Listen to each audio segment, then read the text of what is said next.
Masechet Bechorot, Daf Tet Zayin, à la première ligne. Amarmar. Donc la Gemara reprend dans la Braïta qui a fait la différence entre un korban qui était sanctifié avant son défaut ou après son défaut. S'il avait d'abord un défaut et ensuite il était sanctifié, il a un degré de Kedusha bien plus léger. S'il n'avait pas de défaut au moment où il était sanctifié, le défaut est venu ensuite, son degré de Kedusha est bien plus important. Donc, on a vu Amarmar, En Nifdin Twimin. On a vu dans le cas où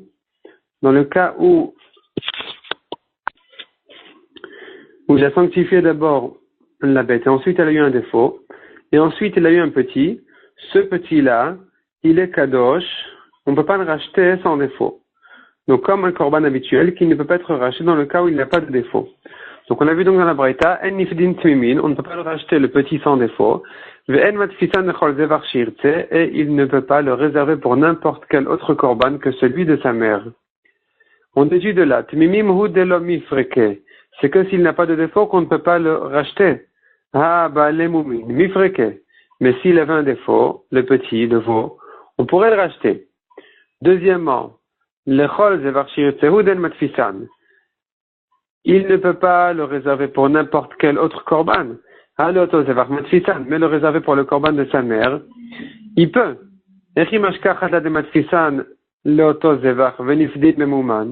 Comment est-ce possible de comprendre que il peut le réserver pour le korban de sa mère et le racheter au moment où il a un défaut? Disons que c'est une objection sur Ravuna qui a dit que le petit de ce korban-là, donc de celui qui a été sanctifié et puis ensuite il a eu un défaut, on a dit que son petit, selon Ravuna, il faut l'affamer à mort, le laisser mourir de faim. C'est selon Rabbi Hanina qu'on a dit qu'il a une solution de le sanctifier lui-même pour le korban de sa mère avant de racheter sa mère et ensuite, donc il pourra racheter sa mère et quand il va naître, ce petit-là, eh bien, on pourra le racheter quand il aura un défaut.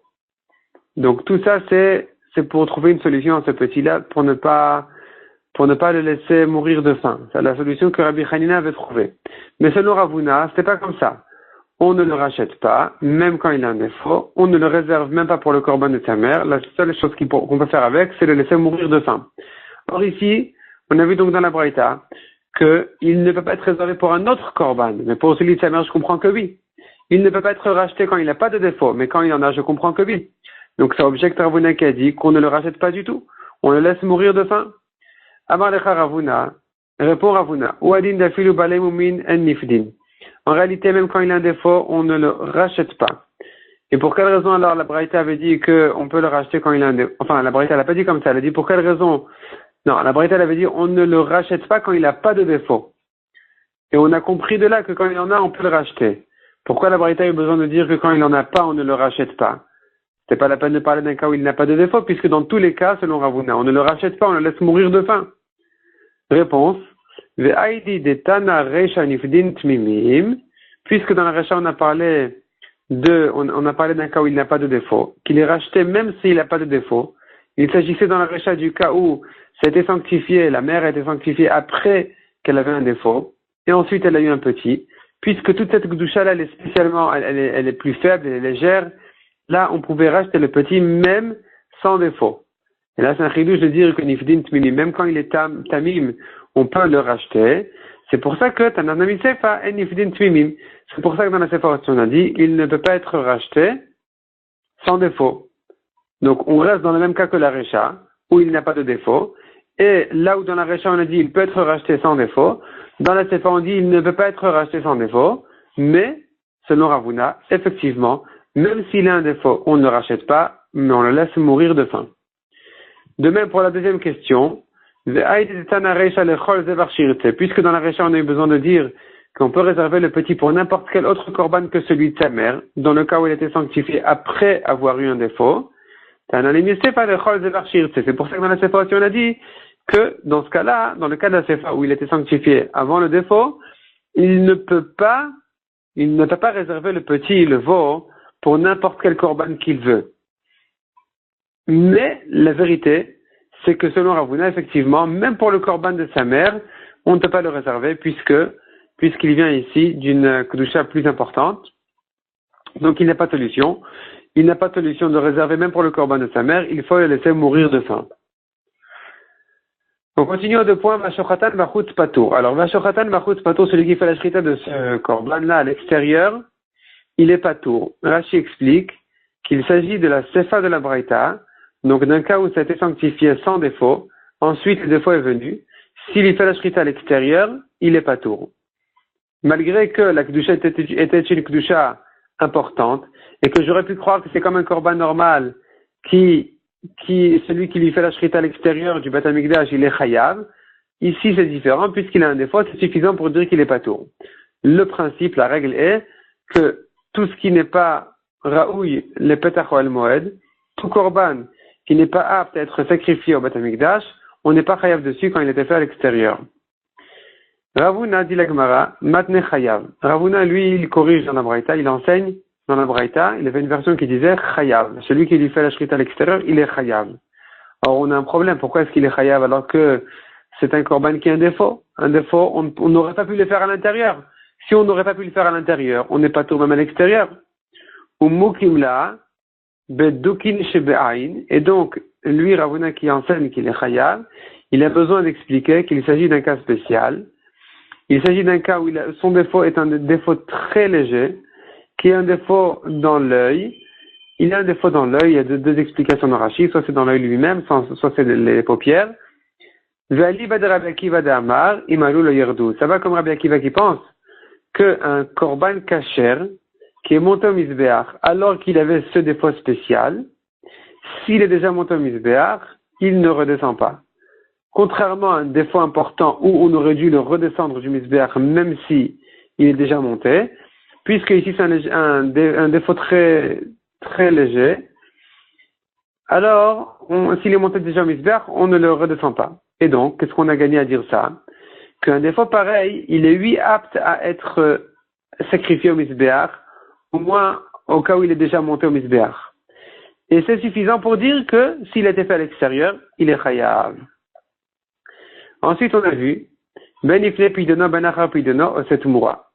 Donc, ce korban-là, qui a été racheté, qui a été sanctifié, et ensuite il a eu un défaut, ensuite on l'a racheté.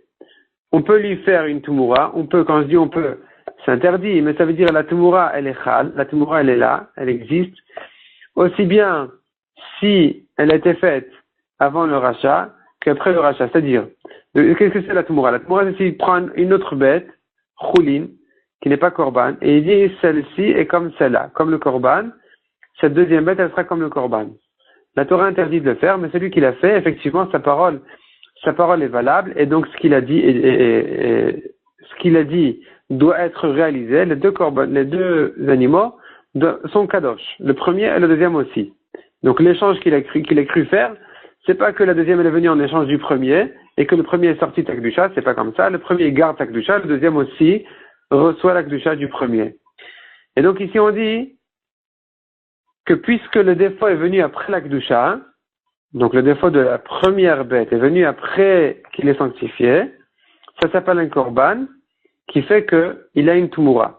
Aussi bien s'il a dit la tumura avant de le racheter qu'après l'avoir racheté, dans tous les cas, la tumura, elle est là. Amarav Nachman Amarav Baravua, ou tumurato lachar pidyono meta. S'il a fait une tumura après l'avoir racheté, donc il a racheté d'abord le premier korban à cause de son défaut, et ensuite il a fait la tumura.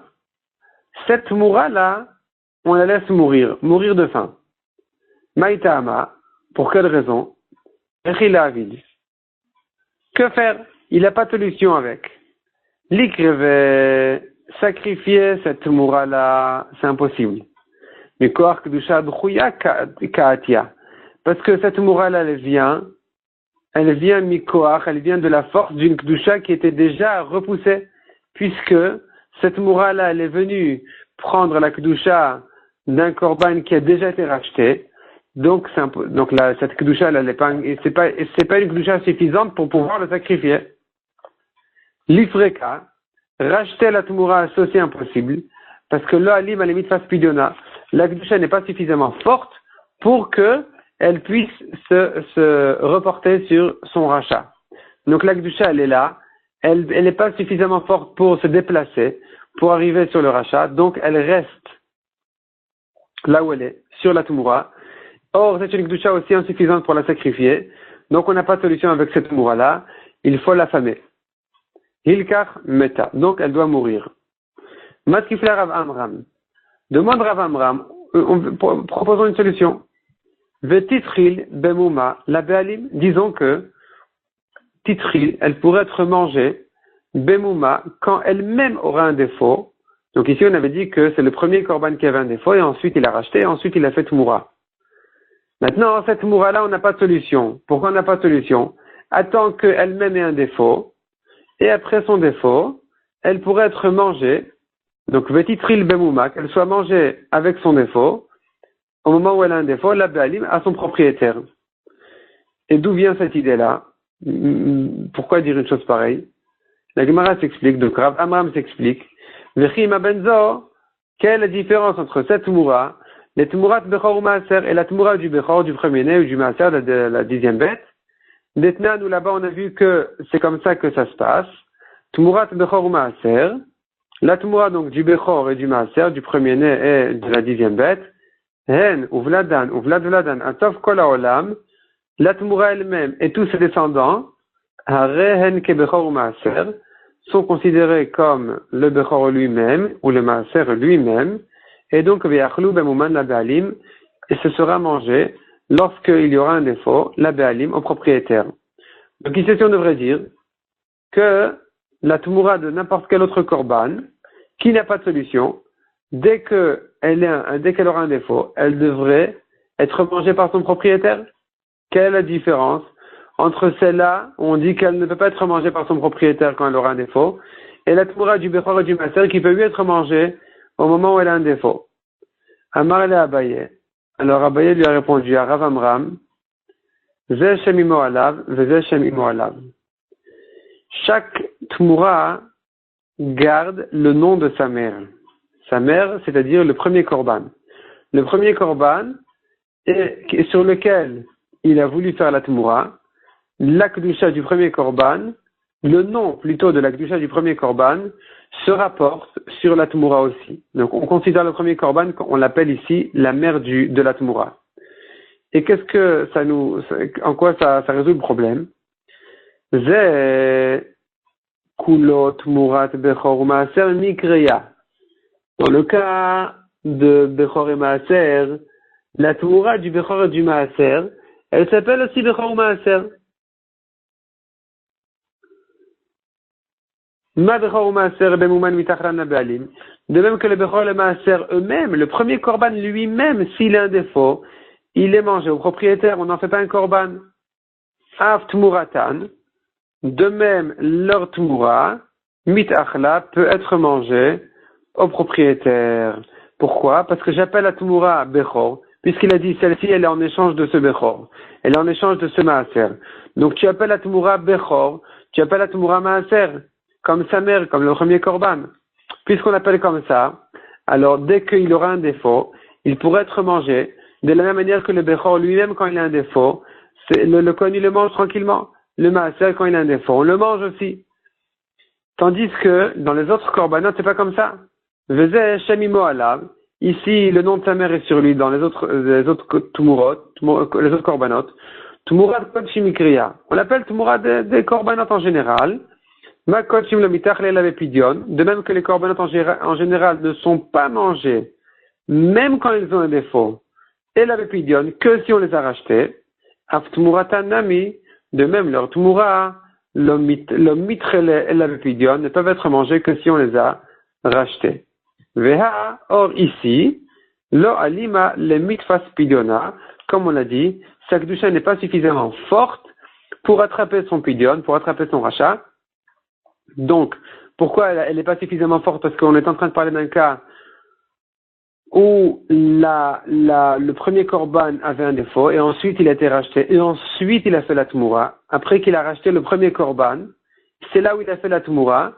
Donc là, la Tmoura, c'est une kedusha très légère, qui n'est pas suffisamment forte pour se déplacer ou au moins ou pour se prolonger et se reporter aussi sur sa Tmoura.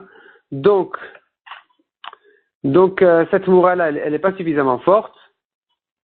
Elle n'est pas suffisamment forte pour la racheter. Je reprends. Elle avait un défaut. Ensuite, il a racheté. Ensuite, il a fait Tmoura. Cette Tmoura-là, elle est une Kdusha trop faible pour qu'on puisse la racheter. Donc, parce que pour le rachat, comment il marche? Quand on rachète la Kdusha d'un Korban, on dit que la Kdusha se déplace. Mais ici, la Kdusha elle est trop faible, elle ne peut pas se déplacer. Elle n'a pas la force de se déplacer, de se rapporter sur son rachat. Donc, elle reste là où elle est. On n'a pas de solution. Il faut affamer cette moura-là. Tanya Kevata de Rav Nachman. Et la Gemara ramène une braïta comme Rav Nachman qui a dit que cette moura-là, qui a été faite après le rachat du premier Korban, n'a pas de solution, ne peut pas être rachetée, ne peut pas être sacrifiée, et donc il faut l'affamer. Que dit le braïta qui renforce Rav Nachman? Minay let murat psula mukdashin shemeta. D'où je sais que la tmoura d'un korban pasoul, shemeta, qu'il faut la laisser mourir. Donc, c'est comme ce qu'on a dit, on a fait la tmoura d'un korban qui était déjà pasoul. Cette tmoura-là n'a pas de solution, elle doit mourir. D'où je le sais, demande la braïta. Talmud Lomar, on ramène un pasouk qui se rapporte sur autre chose. Le pasouk se rapporte sur les animaux pas cachers, et il dit des mots en trop. Mimalea gera tameu. De ceux qui ruminent, ils sont tmeim, ils sont impurs dans le cas où ils n'ont pas de sabot fendu. Qu'est-ce que vient nous ajouter ce pasouk-là? C'est un pasouk en trop. Hay mi baile, pardon, c'est tout. La suite, c'est une question déjà. Donc on apprend de là, de ces mots en trop là, on apprend qu'il y a encore autre chose qui est tamé, qui est pasoul. C'est justement ce de quoi on parle, la tmoura de psula mukdashin. Donc la tmoura d'un korban pasoul, d'un korban qui a un défaut. Ensuite, il a fait la tmoura. Cette tmoura-là n'a pas de solution. Elle est interdite. C'est sur ça que la Torah se rapporte quand elle dit que taméou. Malgré que c'est l'imala guéra, malgré qu'elle a un siman de tara, elle a un siman de pureté parce qu'elle rumine. Cependant, on l'appelle tamé. Et ici, non pas parce qu'elle n'a pas les sabots fendus. Elle a eu les sabots fendus. Mais ici, il y a un autre problème qui dit que c'était, comme on l'a dit, c'était une tumura d'un korban pasoul, donc on n'a pas de solution. Donc taméou, il est comme un animal impur qui est interdit. Demande à Gemara, Haïmi baile, on a besoin de ce pasouk-là pour autre chose. Les chamesh chataot metot. On a 5 chataot, 5 sortes de chataot, 5 situations dans le korban chatat qui dit que il faut laisser le korban chatat mourir dans 5 sortes de problèmes. Comme par exemple le petit de la khatat, ce qui s'appelle le vlad khatat, ou la tmoura de la khatat, l'échange de la khatat, ou le cas où le propriétaire de la khatat est mort, le korban khatat qui vient pour pardonner son propriétaire, or là il est mort, donc metu be'alea, ou bien dans le cas où son propriétaire a déjà été mitkaper, il a déjà été pardonné par un autre korban, ou bien que son année est passée. Donc, elle devrait être dans sa première année, sa première année est passée. Donc, ça, ce sont les 5 khatot qui doivent mourir. Le siman, il est vetimna. Vetimna, c'est vlad khatat, tmurat khatat, metu be'alea, nitkapuru be'alea, avrash nata. Donc, c'est les 5 cas qu'on a dit. Ces 5 khatot-là, elles doivent mourir. Et d'où on l'apprend? Pourtant, a priori, ça paraît être un korban correct. On l'apprend justement de ce passage qui dit, imala gera tameh. Ces mots en trop veulent dire que c'est un animal qui est interdit. Donc, comment est-ce qu'on a voulu interpréter le pasouk dans le cas de la tmoura d'un korban pasoul, alors que ce pasouk-là, on l'utilise pour autre chose, pour les 5 khataot qui doivent mourir? Répond la Gemara, Haoum imafrisa par satamen afkar. Cette halakha des 5 khataot qui doivent mourir, on l'apprend de encore un autre pasouk en trop, dans le même contexte, qui dit que mafrisa par satame. Parmi ceux qui ont les sabots fendus, on a aussi des tmeim, comme par exemple celui qui ne rumine pas malgré qu'il a les sabots fendus. Ce pasouk-là est aussi en trop, et justement il servira pour cette deuxième dracha des 5 khatot qui doivent mourir. Donc on se retrouve avec 2 psukim, un pasouk qu'on va expliquer, un pasouk qu'on va interpréter dans le cas de la tmoura d'un korban qui est un défaut, qui doit mourir, qui est interdite, Et l'autre pasuk, c'est les 5 khatot qui n'ont pas de solution, qui doivent aussi mourir, qui sont donc aussi interdites. Tanya Nami Achi, la Gemara ramène encore une braïta comme ça. Minay le chamesh khatot metot, d'où je sais que les 5 khatot en question qui ont un problème, il faut les laisser mourir. On l'apprend justement du pasuk des sabots fendus qui est tamé. Donc ça renforce la réponse qu'on vient de dire. Ça confirme ce qu'on vient de dire qu'on ne l'apprend pas du premier pasuk de Mima Alea Gera Tamé, mais du deuxième pasuk de Mima Frissa Parsa Tamé. Demande à Gemara, Chamesh Chataot Metot, Hilcheta Gmirela. Comment est-ce que tu dis qu'on apprend cette halakha des 5 Chataot, qu'elles doivent mourir, qu'on apprend de ce pasuk? C'est pas un pasuk, c'est Hilcheta. C'est une halakha le Moshe Misinaï, une halakha qui a été dite par cœur à Moshe Rabbeinu au Har Sinaï. Gmirela, on l'a pris d'une halakha par cœur, et c'est pas écrit dans la Torah, c'est pas censé être écrit dans la Torah. On sait bien, les Chachamim savent, que cette halakha-là des 5 khatot qui doivent mourir, c'est une halakha qui n'est pas écrite dans le Sefer Torah. Donc comment on la cherche dans un pasuk? Il m'a pris ça à part ça, Tamé, on a trouvé ici les Chamesh khatot, les 5 khatot qui doivent mourir, c'est pas vrai. On l'apprend pas d'un pasuk, c'est une halakha le Moshe Misinaï. Et là répond la Gemara, qui attaquera les Tmurat Hasham. Le pasuk ne s'apporte pas sur les 5 khatot, mais sur la Tmoura d'un Korban Hasham. Donc la Tmoura d'un Korban Hasham se trouve dans le même problème. On ne peut pas la sacrifier parce que le Hasham ne vient que pour pardonner son propriétaire. Or, il a déjà été pardonné par le Korban Hasham lui-même. Sa Tmoura, en tout cas, elle ne peut pas lui servir de pardon. Donc comment est-ce qu'on pourrait sacrifier, que faire de sa Tmoura-là? Alors on apprend justement de ce passage qu'elle est aussi interdite. Demande à Gemara, mais Tmourat Hasham nami il chetaï. La Tmoura du Hacham aussi, ce n'est qu'une halakha le Moshe Misinaï, c'est pas un pasuk, on n'apprend pas d'un pasuk, on apprend d'une halakha. Que dit la halakha? Il y a une autre halakha qui dit, halakha le Moshe Misinaï, qui dit Kol shebechatat meta be'Hacham ro'a. Toute khatat qui doit mourir, en tant que Hacham, on la laisse paître jusqu'à qu'elle ait un défaut. C'est-à-dire, dans toute situation, tout problème, on dit que si c'est un korban khatat, on l'aurait laissé mourir. Dans le cas où c'est un korban hacham, ro'a, eh bien, il faut le laisser paître jusqu'à qu'il ait un défaut. Donc, qu'est-ce qu'on voit de là? Que c'est une halakha Moshe Misinaï. Comment est-ce qu'on voulait expliquer le passage qu'il parle de chataot ou bien de hacham? Répond la Gemara. Et là, le olam chamesh chataot metot. On a besoin de ce passage oui pour les 5 chataot qui doivent mourir. Donc, on revient, on fait un pas en arrière.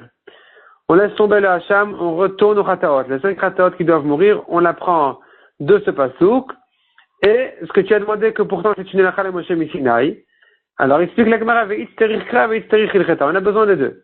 On a besoin du pasuk, on a besoin de la halakha.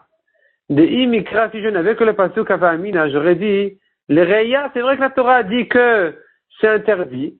La Torah a dit tamehu lachem, mais qui dit qu'il faut la laisser mourir? Peut-être qu'on devrait la laisser paître jusqu'à qu'elle ait un défaut. Kamash melanilchata lemita. C'est pour ça qu'on a besoin de la halakha Moshe Misinaï qui nous apprend que les 5 khataot en question doivent mourir. Et si on n'avait que la halakha Moshe Misinaï et pas le rachat du pasuk, Ava Amina, j'aurais pu croire. Avad ve'ikre ve'achal mehane chamesh khataot. Dans le cas où il a quand même mangé de ces 5 khataot là, Isura Ika Lavleka, il n'a transgressé qu'un Isur de la halakha Moshe Misinaï, mais il n'a pas transgressé un lave de la Torah sur lequel il devrait être frappé. Kamash Malad de Ika Lav. C'est pour ça qu'on a besoin de ce passage pour nous apprendre qu'il y a aussi un lave. Ce n'est pas qu'une halakha Moshe Misinaï, il y a aussi un lave. Veibai Teima, deuxième réponse dit la Gemara. La couche, pour quelle raison on a besoin de ces psukim là? Pourtant, on les apprend déjà de la halakha Moshe Misinaï. Réponse. Les accouchés d'avar rabba mima'ale gera, les davar rabba mima'frisea par ça. La Torah, elle n'est pas venue nous apprendre que les 5 khatot doivent mourir. Ça, on le connaît déjà de la halakha de Moshe Misinaï. La Torah n'est venue que pour mettre en rapport ce qu'on apprend à la dracha donc de Ma'ale gera avec la dracha de Ma'frisea par ça. Donc, des mots Ma'ale gera, on a appris la tmoura d'un korban qui a eu un défaut. On a pris des mots mala gera tameu qu'elle est interdite. Et maintenant on rappelle à la halakha Moshe Misinaï dans les mots mafrissa par ça, qui fait allusion aux 5 khatot qui doivent mourir comme on l'a pris de la halakha Moshe Misinaï. Elles ne sont répétées ici que pour les mettre en rapport avec la tmoura d'un korban qui a eu un défaut, pour nous apprendre non pas qu'elles-mêmes, les 5 rataot, doivent mourir, mais au contraire, elles viennent enseigner, elles viennent apprendre que l'autre aussi, la tmoura du korban qui a eu un défaut, qui a pris du début du pasuk de Ma'ala Gera, donc, que cette tmoura-là doit aussi mourir. Ne crois pas qu'elle n'est qu'interdite, mais c'est plus que ça. On la met en Ekesh, on la met en rapport avec les 5 rataot pour nous apprendre qu'elle doit mourir. Ma'ala Memita, Afkan Emita. De même que les 5 rataot doivent mourir, cette moura d'un korban qui a été racheté à cause de son défaut aussi doit mourir, comme ce que Rav Nachman nous a dit au début de la Soubia. Maintenant, on commence un nouveau sujet complètement. Donc, on a une nouvelle Mishnah qui va traiter le cas. Donc, on revient à ce qu'on a vu en haut, il y a quelques datim, que si le goy, il est un peu associé dans la bête, elle est ptura minabchora. Son premier-né n'est pas kadosh. Et là, maintenant, on va voir un cas spécial. Amkabel Tzan Barzel Minoved Kochavim. Alors, Amkabel, on a déjà vu ce que ça veut dire Amkabel. Amkabel, ça veut dire je m'occupe de ta vache, je m'occupe de ta brebis, et on se partage les petits. Mais ici, c'est plus que ça, c'est Tzon Barzel. Tzon Barzel, ça veut dire Tzon c'est le petit bétail, donc les moutons. Barzel de fer. Qu'est-ce que c'est qu'un mouton de fer? De fer, ça veut dire, c'est une notion spéciale qui fait allusion en fait à un accord. Un accord entre deux personnes qui disent je te laisse mon troupeau qui vaut aujourd'hui 10 000, par exemple. Tu me le rendras pour le même prix dans X temps, dans 5 ans. Donc pour 10 000, tu me le rendras. Et ça c'est le troupeau lui-même, le capital. Le capital, c'est un capital en fer qui ne va pas s'abîmer. C'est-à-dire, quoi qu'il arrive, tu es responsable de me rendre la même somme, la même valeur que tu m'as pris. Et au-delà de ça, on se partage les petits. Donc ça, c'est un double accord. Premièrement, on se partage les petits. Deuxièmement, le capital ne bouge pas. Le capital, je le reçois tel que je t'ai donné. C'est ce qu'on appelle toujours Nirset Tzon Barzel. Nirsei, en général, par ailleurs, pas chez nous. Chez nous, c'est pas de Nirsei.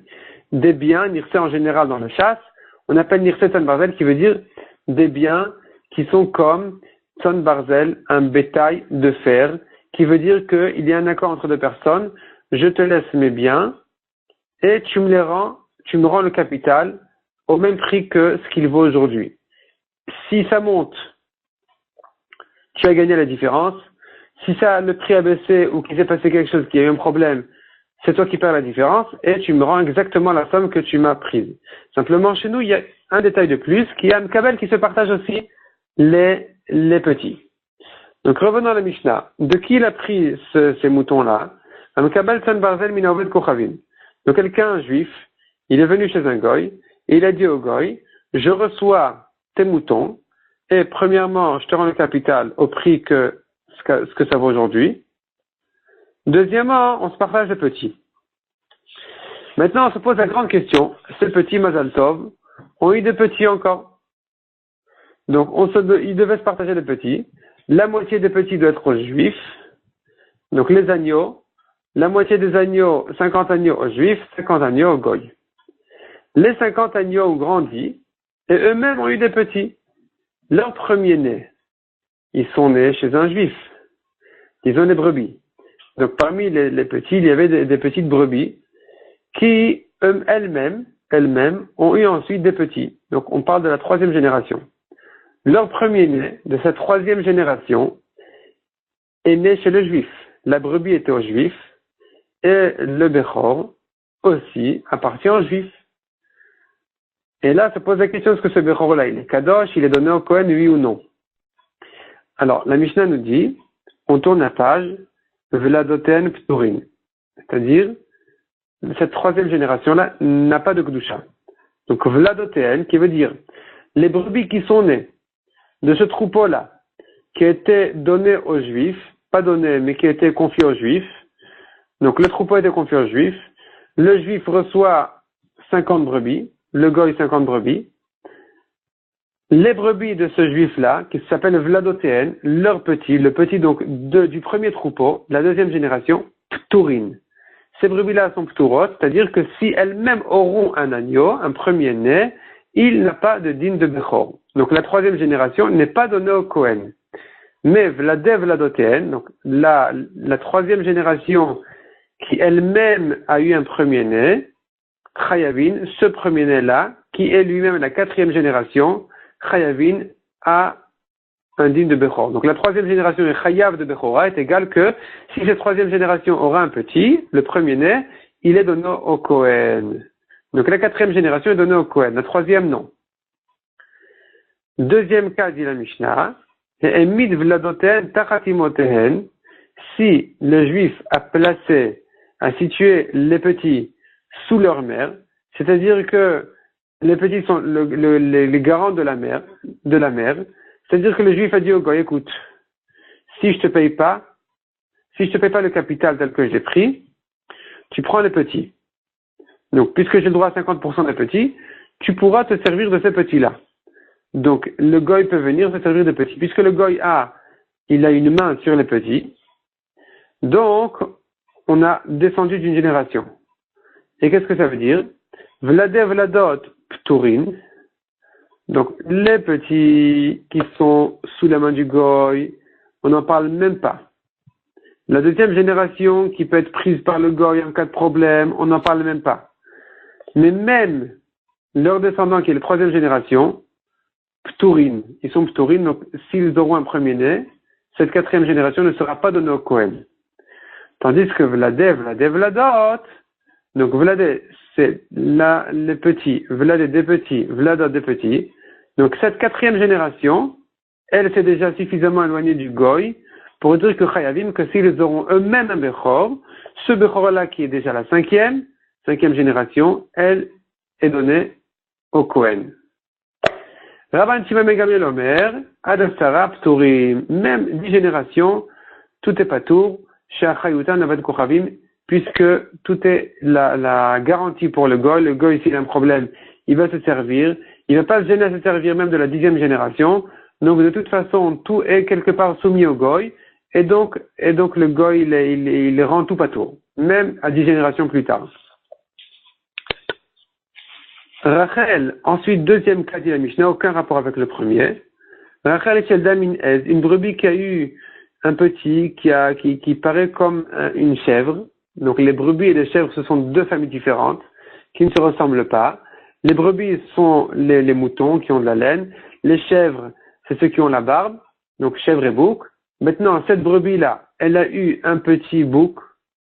Ou bien Ve'ez Shadam min Rachel, ou bien une chèvre qui a eu un genre de mouton. Ptura min Bechora, le mouton n'est pas Bechor.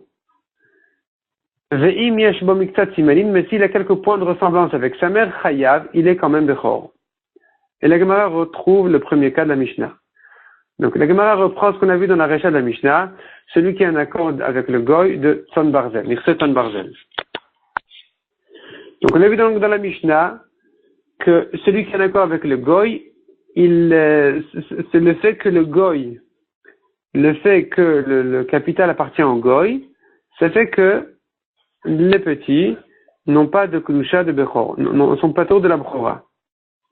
Donc la Gemara dit, les mêmes de Kevan de l'anakat mara zouzé, notre Mishnah veut nous apprendre que puisque le propriétaire qui est ici le goy, il n'a pas pris d'argent, l'onakat marazouze, il n'a pas pris le propriétaire de l'argent, donc ça fait que birshuta de marakaima, tout le troupeau, il est considéré comme s'il était dans le reshut du goy, chez le goy. Veraminu, c'est-à-dire s'il avait reçu de l'argent, ça serait passé aux juifs.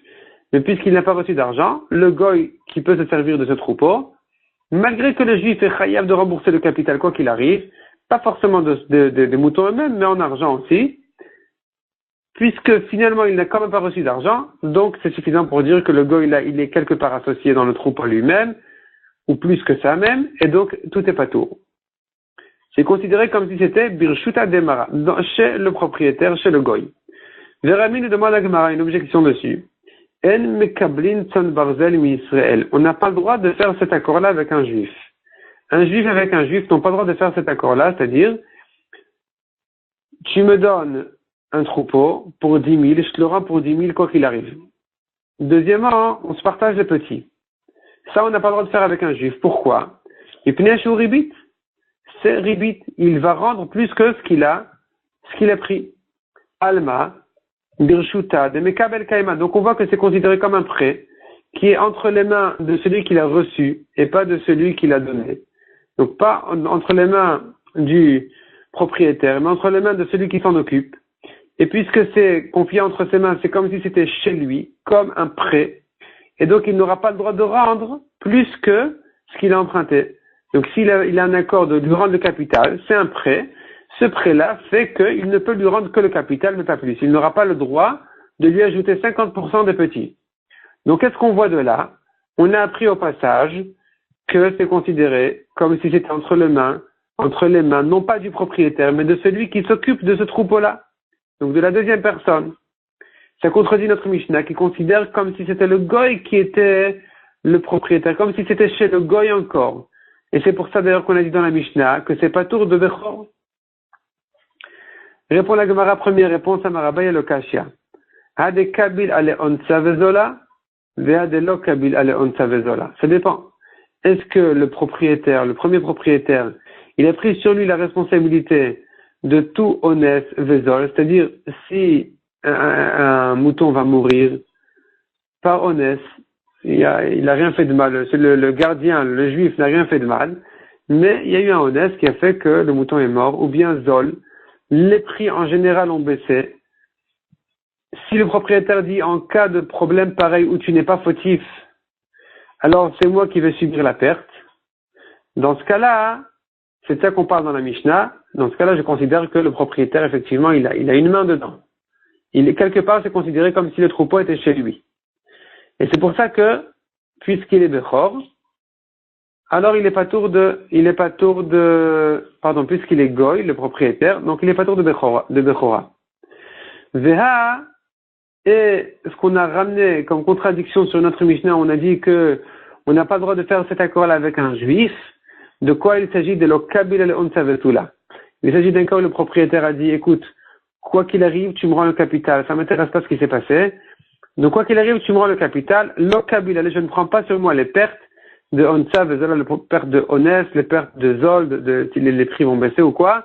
De toute façon, quoi qu'il arrive, tu me rends la même somme. Dans ce cas-là, le propriétaire se retire complètement de ce troupeau-là, et donc il ne s'intéresse que au capital, que à la valeur. Et dans ce cas-là, dorénavant, c'est considéré comme si c'était entre les mains effectivement de celui qui l'a reçu, et non pas du propriétaire qui l'a donné. C'est pour ça que chez le juif, c'est interdit de lui rendre dessus 50% des petits. Amar le Rava, ça c'est la réponse de Abaye. Donc une réponse magnifique qui met de l'ordre entre les deux braïtot, notre Mishnah entre les deux Mishnayot. Notre Mishnah parle d'un cas où le goy a eu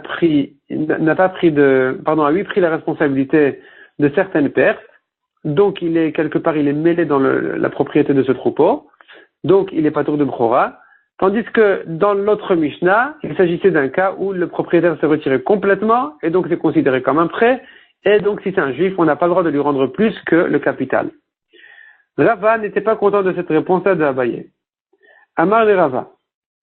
De Kabil ale unsa vezula, dans le cas où le propriétaire a pris sur lui certaines pertes, Tzon Barzel Karitle, tu appelles ça Tzon Barzel, ça s'appelle pas Tzon Barzel. Tzon Barzel, c'est un capital de fer qui ne bouge pas. Je t'ai donné une somme, tu me rends cette somme. Quoi qu'il arrive. Donc Tzon Barzel, c'est que le propriétaire se retire complètement de toute responsabilité. Tu ne peux pas dire que notre Mishnah parle d'un Tzon Barzel où il a pris sur lui quand même certains cas de perte, le propriétaire. Deuxième question. Ve'od mai paska. Qu'est-ce que c'est que cette différence-là? Qui fait cette différence-là de dire que notre Mishnah elle parle d'un Tzon Barzel comme ci, la Mishnah là-bas elle parle d'un Tzon Barzel comme ça? D'où tu as appris à faire cette différence-là? Troisième question. Donc Rashi dit, Ve'odmai, Pasca, est-ce que les choses sont tranchées comme ça, de faire cette différence-là? entre le ton barzel chez nous et le ton barzel de Ribit. Troisième question. Adetan et Sefa, au lieu de dire dans la Sefa de la Mishnah là-bas dans Ribit, Aval mekablin ton barzel minoved kochavim. Donc la Mishnah qui commençait par dire on n'a pas le droit de prendre un ton barzel, de faire cet accord avec un juif, cette même Mishnah elle termine en disant, la Sefa elle dit, mais on a le droit de faire cet accord-là avec un goy. Pourquoi est-ce que la Mishnah a-t-elle besoin de faire la différence entre un juif et un goy? Elle aurait pu rester chez le juif et faire la différence avec dans le juif lui-même. L'iflog velitne belida. La Mishnah aurait pu faire la différence dans le même cas où c'est le propriétaire est un juif. Bamed varim amorim. Dans quel cas il est interdit de faire cet accord-là avec un juif? Si le propriétaire n'a pas pris sur lui ses pertes. Il n'a pris sur lui aucune perte, donc il s'est retiré complètement. C'est donc considéré comme un prêt sur lequel on n'a pas le droit de rajouter quoi que ce soit, donc parce que c'est ribit. Aval kabil aleun tavezula, shapir dami. Mais dans le cas où le juif propriétaire il prendrait sur lui certaines pertes, dans ce cas-là on considère comme si le troupeau était resté quelque part chez lui, chez le propriétaire, et donc il n'y a aucun problème de lui ajouter dessus 50% des petits.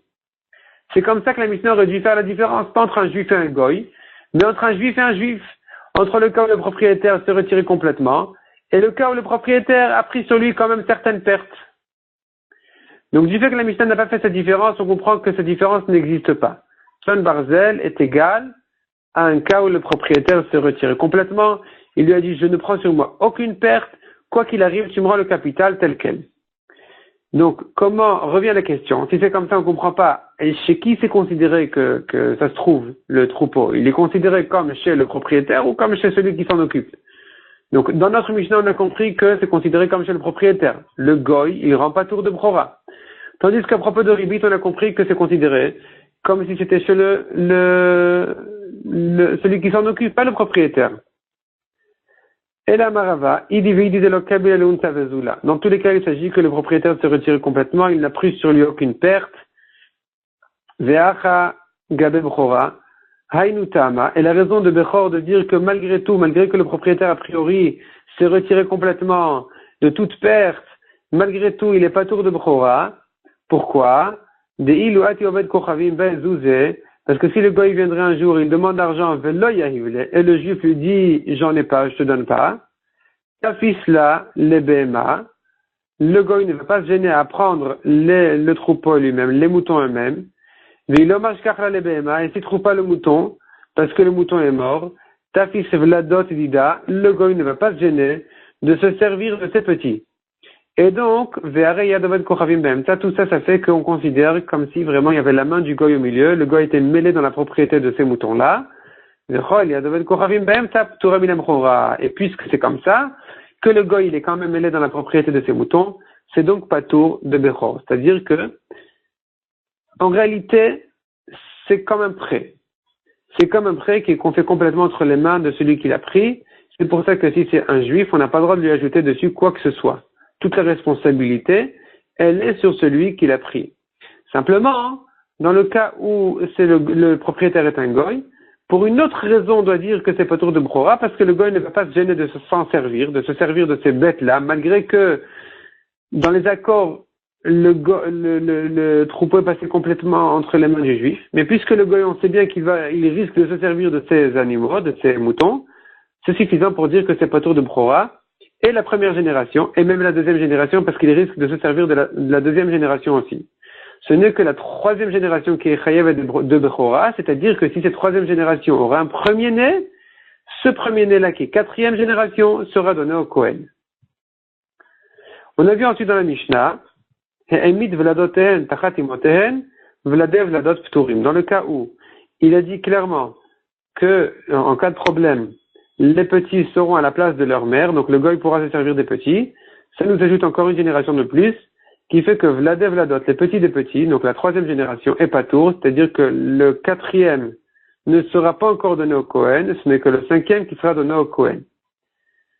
Ça c'est ce qu'on a vu dans la Mishnah, et maintenant la Gemara elle retrouve la Recha. Donc la Recha c'est dans le cas où il n'a pas dit clairement je te laisse te servir des petits.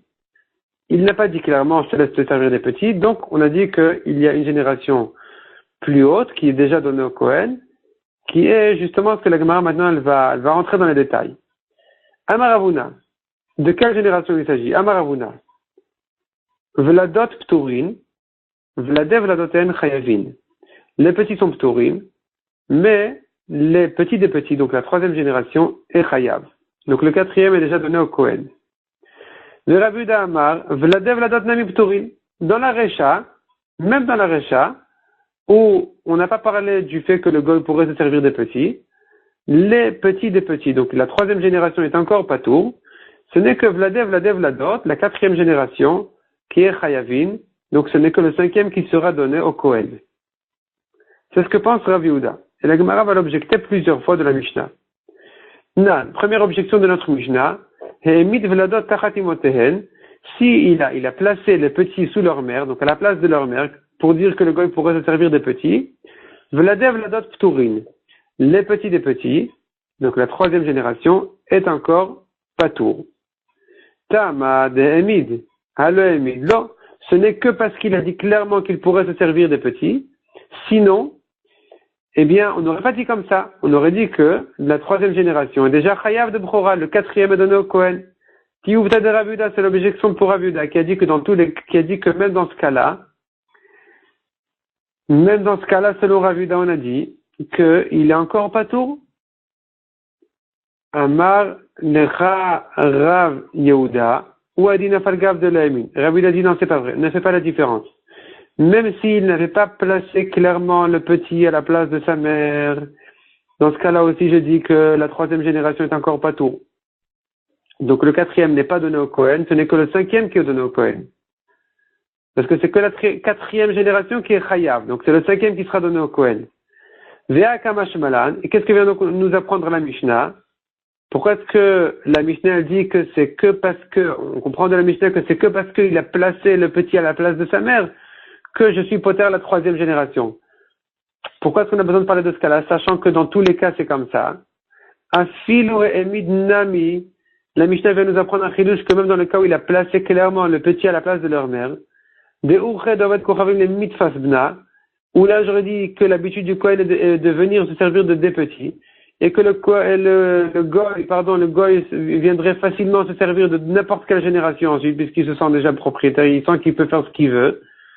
Avec emid de l'oemid. Non, ne dis pas que le goy se sent tranquille de se servir de n'importe quelle génération, c'est pas vrai, il fait attention. Vlade vladot pturin, la troisième génération, donc le goy va se permettre encore une génération de plus. La troisième, lui, il a le droit de se servir de la première et de la deuxième. Il va se permettre la troisième. Donc la troisième est encore pas tour, mais la quatrième, déjà, il se permet plus. Vlade vladot, donc les petits, des petits, donc c'est la quatrième génération. Chayavin sont déjà chayav, donc le cinquième est déjà donné au Kohen. On va s'arrêter là pour aujourd'hui. Shabbat shalom à tout le monde.